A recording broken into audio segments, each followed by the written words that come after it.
నమస్తే. భగవద్గీతలో యుద్ధం మొదలయ్యే ముందు భీష్ముడు శంఖం పూరించాడు. ఈ శంఖధ్వని సైన్యానికి ధైర్యం, ఉత్సాహం ఇస్తుందని. దీని ద్వారా మనకు తెలుస్తుంది శబ్దం మన జీవితంలో ఎంత ముఖ్యమో. శబ్దం అనేది కంపన మన శరీరంలోని జలతత్వాన్ని ప్రభావితం చేస్తుంది. శబ్దం ద్వారా మెదడులో సెరోటోనిన్, డోపమైన్ బ్యాలెన్స్ అవుతాయి.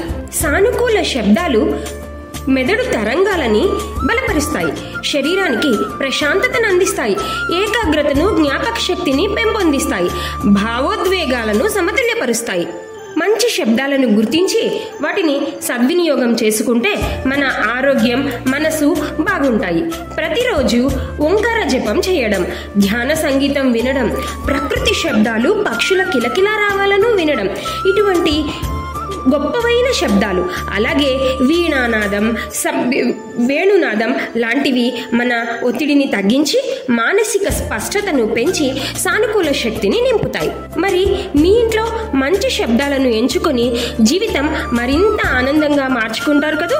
ఈ సానుకూల శబ్దాలు మీకు ఎలా సహాయపడ్డాయో కామెంట్లలో తెలియజేయండి. సబ్స్క్రైబ్ చేయండి. గీతా చైతన్యం. శ్రీకృష్ణార్పణమస్తు.